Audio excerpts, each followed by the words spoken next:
Hello, Pro Shot fans. Welcome to a first hockey episode that we've had in a while. I'm Cameron Campoli, and joining me today is head coach of the Collingwood Blues, the number one team ranked in the CJHL, head coach Andrew Campoli. Andrew, thank you so much for joining me today. Absolutely, Cameron. No problem. Thanks for having me. So, Andrew, before we get into this current playoffs right now, this past season for the Collingwood Blues, just let's start off with just a personal question, and that is, what made you want to become a hockey coach? An early end to my hockey career. When I was 16, 17 years old, I ended up tearing my ACL, MCL, and I knew I wanted to be involved in the game. And my family has been in the hockey industry. I got family that plays high level hockey, and my dad's been in the rink business since I was a kid. So hockey is kind of just in my blood. But I knew that as soon as I got injured, I was a goalie. So when you do something to your knee as a goalie, the recovery time's a little longer. And I guess for me, I wanted to stay involved in the game. So immediately after a year, after injuring myself, I got into goalie instructing and helping out a couple family members and their teams. That was 17, and I'm 35 now, so 18 years later, I'm still coaching.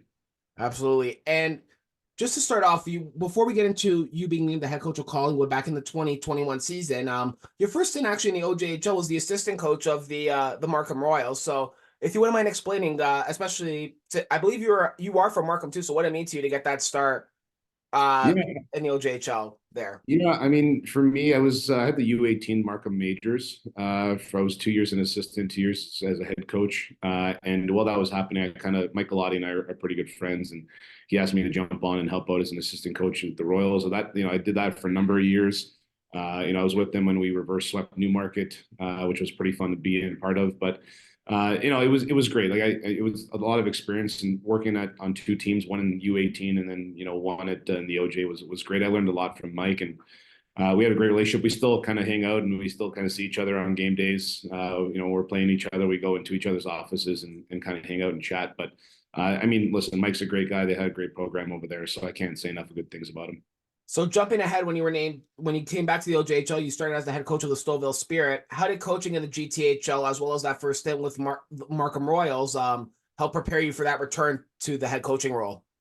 Yeah, so it was strange because I wasn't named the head coach originally. Andre Darlo was actually the coach of Stouffville at the time, and then he ended up quitting and resigning in training camp. So Kenny Burrows, who's one of the owners of the team, actually sat down with myself and a guy named Brendan Kiernan, and we were actually given the co-head coach role that year. On paper, I was the head coach, but both of us kind of, had the hard hat in that. But I mean, like, listen, that year was interesting. One, it was the COVID year, so we ended up beating Collingwood in 7 games to advance the second round, and that got shut down. But I mean, you learned a lot about yourself that year because we didn't have any star players. I don't want to call them, the bad news bears of hockey, but we didn't have any Division One commits. We had Andre Anania, who was a 16-year-old defenseman at the time. He's with Sudbury right now. So Beaver is at Hobart. He played D3. So we had a lot of guys that were just really good hockey players, really good people, but none of that really high caliber, right? So we had to learn very quickly how to win as a team, have a great culture. We had really good accountability throughout the entire program, but I mean, no one really bet on us throughout the year. We had a great story. I think we had the most wins. We made the playoffs for the first time in 3 years, I think it was. It was just unfortunate that we never got to finish our season because it was shut down by COVID. Absolutely, yeah, that was a very unfunny year, as I want to say. And then all the returns and everything that was supposed to happen, unfortunately, didn't go into plan. But then when we did return, I believe 21, 22, excuse me, you were named then, or actually you took over again, like you said, with Stouffville, you took over as the head coach again of Collingwood this time. So what did it mean to you that time to be named the head coach of the Blues? Yeah, you know what? It was funny because when we played the Blues, I didn't like them when I was with Stouffville, right? They had a really good social media presence. They had really good websites. They had a big fan base. So obviously, you're also playing them in the first round of the playoffs, so they're a bit of a rival. But when I left Stouffville and I got the call to join Collingwood, I was super excited. Like, I mean, my thing is I wanted to be part of a program that developed not only hockey players, but amazing people, right? We never know when a hockey career is going to be over. And for us and for myself, my mentality is we want to make positive and productive members of society one day, right? Hockey's great, but it's not forever. The guys that do play pro, fantastic. I'm happy to get free tickets forever if that's the case. But I mean, I understand that they're going to have to get a job one day. So when I got the nod to take over, I took over Christmas time, and then we had that month shut off for January again. So it was kind of tight. I'm like, okay, here we go again. Um, but it was awesome. We did a training camp. We got back from the COVID break there in January. The guys bought in really well. We were a younger team at the time too. Like, that was just, I would call it, the first year, the COVID year doesn't really count. So it was the first year of a lot of that, of playing for a lot of those guys at the junior level. And, we ended up going through Aurora and we lost to Pickering there. But it meant a lot to me. And, it meant a lot to me from the ownership perspective too, that trusted a guy who really didn't have a lot of years in the OJHL underneath his belt as a head coach. But they trusted me to do a good job, and I think we've been able to accomplish that.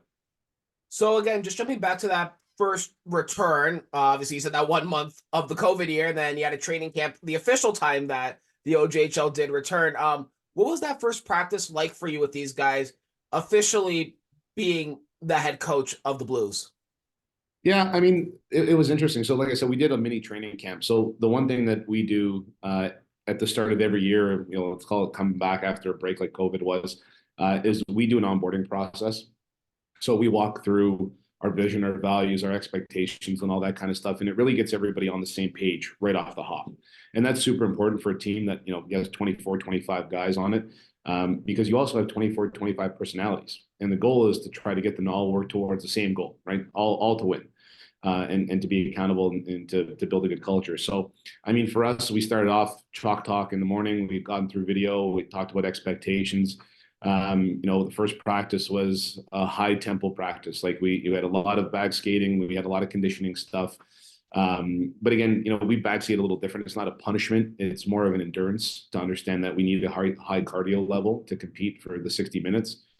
And it was a lot of battling, right? It was a lot of compete. Because they had to understand that, we had more than 20 guys on the roster and only 20 guys get dressed tonight. So if you want to get in the roster, you have to practice really hard because that's what you're kind of gearing yourself on in terms of competing with your teammates to get that roster spot for the first game back. Absolutely. And I want to jump ahead to now last season when you guys won the big trophy, which was the Buckland Cup. Obviously, we were talking just before we started recording this when I was the color commentator of Milton. We were talking about the conference final, how you guys swept through Milton en route to winning the whole thing. For you as a coach, what did it mean to you to win the Buckland Cup?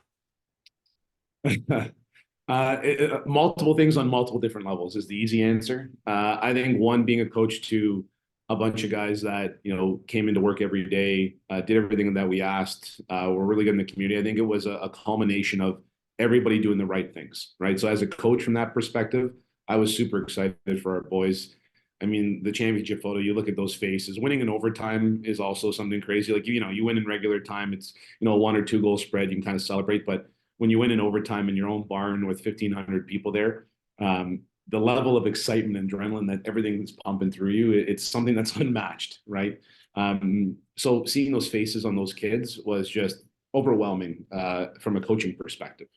From a personal perspective, it was finally the acknowledgement that I'm doing what I love to do, and we did it the right way, right? To be honest with you, in my coaching career, there's a couple tournaments that, I've been able to win, away tournaments in minor hockey and all that kind of stuff. But this was the first actual championship from any level of hockey that I've ever coached that we've won, or that myself has won. So to me, it was the acknowledgement that, hey, I'm doing the right things. It's working. The plan is coming together. And, my goal eventually is to, coach hockey full time. I'm not doing that now. Like, I'm talking to you today from my 9-to-5 job. I'm in our office today. So the unfortunate part is I love coaching hockey, but it doesn't get me the income right now that I need to full time.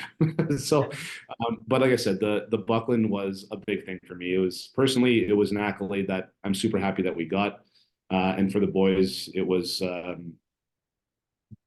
heartwarming to see all their faces and see their emotions. Absolutely. I could imagine the reactions in the Eddie Bush when you guys were crowned Buckland Cup champions. But I just want to jump ahead to these past 2 seasons because they have been impressive seasons for the Collingwood Blues. If you jump back to last season, you were 44-9-0-1. You had no ties. You lost 1 in overtime. You barely even scraped double-digit losses. And then you go to this season, you almost had 100 points, 49-6-0-1 record. And we haven't seen that kind of record, Andrew, since the 2018-2019 Oakville Blades, with obviously now general manager Mike Tarantino when he was head coach of Oakville with that Yeah. 44-5-2-4 record. So what has been the key for the Collingwood Blues these past two impressive seasons, excuse me? Yeah, I mean, a lot of it has to come down to our culture. I mean, if you look at some of the interviews I've done, or some of the the news articles that I've been a part of, even the national one from last year in Hockey Canada, I've always talked about our culture. That has been the biggest thing. Like, the guys understand that they come and play for the guys in the next stall. My favorite part about coaching is creating 24 mini coaches, right? It's one thing for myself and my staff to kind of get on guys and talk about, hey, being accountable and making sure you're on time and all that kind of stuff. But when your teammates are doing it for you, right, and to you, you're almost creating an atmosphere of just that overall brotherhood, right? That no one's bigger than each other. We're all the same. We're shoulder to shoulder every day. We're going to battle every day, and you got to get them to believe it. I think that's the most important part, and that you can't treat people different. Like, we lost a game this year to Oakville early on, and I had to unfortunately sit Pack. He missed curfew, and he's the best goalie in Canada. There's no doubt about it. Best goalie at CJHL, and it's not even close. And he's no different than the rest of us. He missed curfew, and he had to sit a game for it. We ended up losing that game at the end of the day, and it was a good tight game. I think it was 2-1 at the end of the day. But that's how you build that accountability. That's how you build that culture. I think that's where that starts. And then it's just really an understanding and execution of our systems, right? We do a lot of video. We go twice a week as a team. We understand what we are looking at in terms of structure and habits. We do a lot of individual video. There's a lot of time that gets put into this program. And I think these guys eat it up, right? I mean, look, our records over the last 2 years have been great. Even our special teams percentages, the winning, all that kind of stuff, it's all great. But I mean, at the end of the day, you can win a regular season trophy, but when the playoffs come, it all goes away again, and all the stats don't matter. And it's just one versus one in that hockey mentality. So, I mean, we're super happy about the success that we have. And the other thing that I look at it is the majority of the commits that we have on our program this year got committed through our program, right? Other than we made one trade for Declan Bowmaster from Haliburton, and he had a D1 commit to Merrimack, but everybody else got their deal with us. And that's also something that we develop kids, right? We develop these young adults, and that's the other part too. It's not just about, hey, trying to win a season or trying to win a championship. It's going back to that mentality of developing people. And I think if the kids or the young adults or whoever you're coaching, I think if they really truly understand that you care about them, right, and they care about each other, and they see that, I think you develop something that's unbreakable, unbeatable. And it's really hard to get through 4 lines, 60, 2 goalies of guys that are willing to do anything for each other. Absolutely. So actually, just going back on you mentioned earlier about Noah Pack being the best goalie in Canada. Obviously, no doubt about that. With what he's done this past season, and I even mentioned the season before what he had, it was amazing. Yeah. But I want to go back to the team just in general, because at the end of the season, you guys, I believe, finished #1 ranked in the CJHL. So what does that mean to you to see how much the hard work has paid off for this team to be ranked #1 in Canadian junior hockey? Yeah, I mean, it's a great accolade. Listen, it's tough because it's a double-edged sword, right? It's a great acknowledgement of your accomplishments throughout the year and how hard you worked, but it also paints the biggest target on your back, because everyone wants to knock off the #1 seed, right? I mean, listen, coming from last year, winning the Buckland Cup going into this year, I talk to our boys and I make them understand that every day that we go in and play a team, we will get their best. You are defending champs. The mindset has to be that there will be no easy games, right? So the fact that we were able to stay, in the top 5 of the national rankings throughout the year and then finish off as #1, I mean, it's something like last year, as an example, we were dubbed #1 going into the season, right? The preseason rankings, we were #1. And I think we ended up finishing 5th or 6th or something like that. So it's one thing to be dubbed #1 at the beginning of the season, to end off, a 56 game season as #1. That's something obviously to celebrate. And we did, we congratulated each other. We had a good chat, and we had a good meal as a team building mentality. But we also know that means nothing, right? It's great, pat ourselves on the shoulder, but you don't get a ring or a championship for just being ranked #1. It comes with a lot more hard work than that. Absolutely. So I just want to jump back into the OJHL playoffs right now. You guys are currently up 3-0 on the Brantford 99ers in your series. What's the message heading into Thursday's game 4 at the Wayne Gretzky Arena in Brantford to advance possibly to the next round of the playoffs? Yeah, I mean, listen, Brantford's playing really well. We knew if we were going to get them in the playoffs, Joslin and Daly, they do a great job of structure and understanding, making sure their guys understand what they want out of them and all that stuff. But I mean, we knew that we had to play our way to get the success that we wanted. Game 1 was tight, and it was double overtime. I think we scored with 13 minutes left on the clock there. They played a great game against us. We kind of got back in our rhythm in game 2. We won 5-1, and last night was 4-0 with a couple callback goals too. So, the games have been back and forth. They've had their chances as well. And I mean, the hardest game to win in the series is the closeout game, right? Because at that point, teams are playing desperate hockey. They're trying to do everything they can to win. So for us, it's just about staying with our structure, playing to our identity. That's something that we've talked about all year, is just playing to who we are, right? Not getting down to another level or getting up to another level. It's playing our structure, our style, our identity. And if we do that for 60 minutes, I mean, chances are, the odds are that, we do a great job and we should get the W. But at the same time, too, hockey's a game of inches, and there's a lot of luck that comes in hockey. And you can create your own luck as much as you want. But, one thing that we've had to kind of teach these guys over the last few years of them being in our program was you could do everything right in life, right? You could do everything right in the rink. You can get bad bounces and they may not go your way. And you may lose a hockey game, or you may lose something in your day-to-day life. But at the same time, don't let that define you, right? Our mentality is learn from the mistakes, learn from how we got there. And some days you're just going to lose because of a bad bounce or a bad call. But that doesn't define who you are. And our job is to get back and play our identity. So, game 4 for us, tomorrow night, we look into rolling into Brantford, playing to our strengths, playing to our identity, getting on them quick, and hopefully ending the series in Brantford and getting a little bit of rest before the next round. Absolutely. And I just want to touch on one player. Obviously, your captain, Dylan Hudon, has 5 points in the first 3 games of the playoffs, two goals, 3 assists. Thoughts on the way your captain has been playing so far through these first 3 games? Yeah, I mean, Dylan has been a great leader for us. I mean, he took after Cameron Garvey, who had a great Division 1 year in this Robert Morris this year. Dylan comes to the rink every day expecting his best, right? And he makes his teammates better. He challenges them to be better. He gets in their face in a positive way. He's not condescending. He's very constructive with everything, how he does it. So he's been a leader in terms of work ethic and being vocal. And our entire leadership group, actually, to that level has been great. I mean, we have 8 O3s, right? 8 overagers on our team this year, and all of them have been with us through this kind of transition. Callum Chow's a new addition that we got at the beginning of the year, and Robertson has come back. But for the rest of those guys, they were here throughout that playoff run last year, right? So there's a lot of experience in our room. But Dylan's been great. I mean, listen, he's a fierce competitor. It doesn't matter what his size is. He plays like he's 6'4". He hits hard. He shoots hard. He does everything with a purpose. I mean, listen, at the end of the day, for us, there's a reason why he's our captain. There's a reason why he led our team in scoring at the beginning of the, throughout the regular season, and now leads us, 3 games in with 5 points. But, he's the heart and soul of our team in terms of our, just overall team culture. He keeps everyone accountable in the dressing room as well. So, I mean, a lot of our success comes to not just one person, but it's always good to celebrate the wins when someone like Dylan does his job. Absolutely. And just actually still keep on the topic of Dylan, as well as a couple other of your players, a lot of them, including Dylan committing to the University of Guelph in the OUA, a lot of guys going over to NCAA. So for you as a coach, what does that mean to you to see these guys advance their hockey careers to the next level, whether it be the university athletics or the NCAA, for you to be a part of that process for them? Yeah, it's a good question. So it's funny.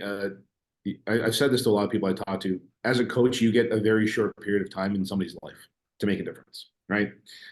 We've had, like I said, the majority of commits that we have on this team have come from our program. They haven't been acquired in a trade, or they haven't been, either, given that commitment prior to them getting here. They've gotten it from being in our program. And I think that means a bit more to me, right, than anything else, because you've watched these guys grow, right? Like, I mean, from, Spencer Young to Jack Rimmer to Cameron Eek to Dylan Hudon to Marcus Lougheed to, Pack to Cook to Ryan Cook, like all these guys came in here without a deal, right? And to see them going on to continue their education and play the sport they love, that's a dream, right? Hockey, it's all about percentages, and we understand that playing professional hockey is a very small percentage of the overall people that play the sport, right? So for them to even get to that level and get an education, get a scholarship, play another minimum, let's hope 4 years and get, a degree at that level, and then potentially play hockey after that. To me, I want nothing more, right? Like I love developing people. I love being involved in their life. And I think what we forget sometimes as coaches, and I think maybe is kind of a little bit more old school than it is now. Like I'm 35 years old, right? So it's maybe a bit different. I'm a younger head coach in this league, but I love the relationship that we have with our players. I absolutely enjoy it. Like we fist pump every day, we high five, we get involved, we have a great chat. But at the same time, they understand that when they come to work, we put our boots on, we put our hard hat on, and we get our job done, right? So there's that level of understanding. So, we've talked about it with the team that won it all last year. Our goal is to get together every 5 years in Collingwood and do a little golf thing and hang out. And those are some of those relationships that are going to be lifelong. And I think that's, like I said, that's the part that we forget as coaching staff or as coaches is that we think it's just about this year, or, a couple of years with the same program. But I hope to know some of these guys until I'm old and gray. Absolutely. Yeah. Yeah. That's all about the relationships, like you said. And that's what even me as a coach, when I used to just coach house league, baseball, soccer, even I used to coach a little bit of hockey myself. I always wanted to build those relationships, like you said. So, that's really great to hear too. So my last question for you, Andrew, before I let you go is what are some pieces of advice you can give to younger kids or even younger adults who maybe want to follow in your footsteps and become a coach for the younger adults, or even for kids possibly who want to play junior hockey and possibly play for you one day? Yeah, I mean, from a kid perspective, on the playing side, I think it's crucial to keep honing your skills, right? Like, I mean, good skating, good habits, all that kind of stuff. I think that there is an adjustment to minor hockey that needs to be made in terms of understanding what it means to work hard, right? Because when coaches say that, you really don't understand it as a kid. Like, what does work harder mean? Does it mean I got to get there faster? Like, you know what I mean? So I think from a kid perspective is continuously try to go outside your comfort zone, right?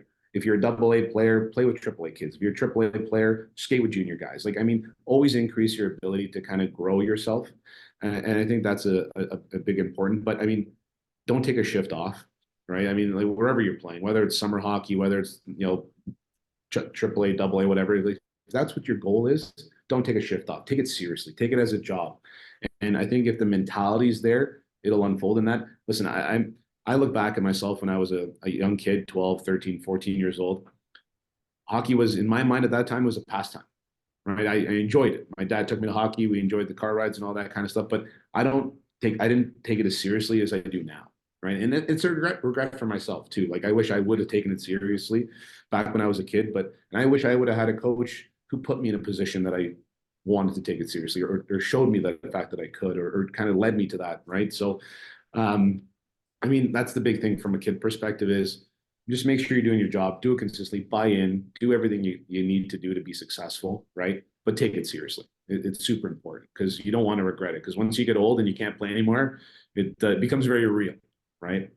From a coaching perspective, I've learned a lot, and I think I continue to learn. And that's the one thing I think that there are certain people that you get into coaching, you're like, oh, I know everything. You don't, right? The game changes, it evolves, it changes all the time, and understanding people is a big part of the game. And I think some guys just focus on the game itself and not understand the people. And if I had to kind of give one piece of advice to coaches is understand your team, understand who they are at every level, every person, what drives them, what motivates them, how do you get into them, how they take being instructed. Or do they like being yelled at? Do they like being taught? Do they, you know what I mean? Like you have to know the person. And although that takes the most amount of time, that is literally the biggest reward because knowing the person and getting them to feel like you care about them, they will do anything they can for you and anything they can for their teammates. And that's a big reason why we've been successful in the past. So, I mean, if I have to give any advice to a young coach or a guy who wants to pursue or girl who wants to pursue coaching is get to know your players on a level that's unmatched, right? Get close to them. It's okay to be close to these people because you spend like, I live with my girlfriend. I got an 11-month-old son. I spend more time with the guys in the rink than I do with them every day, every day. So I damn well better enjoy it, right? So And that's my piece of advice to anyone that wants to get in the coaching ranks. Absolutely. Well, Andrew, I want to say thank you so much for joining me to do this interview. I really appreciate you taking the time out of your day, especially working a 9 to 5 job, to take your time and do this interview with me. And good luck tomorrow night against the Brantford 99ers. Awesome, Cameron. Thanks for having me. Appreciate it. Guys, Andrew Campoli, head coach of the Collingwood Blues. I'm Cameron Capobianco. We'll catch you guys next time.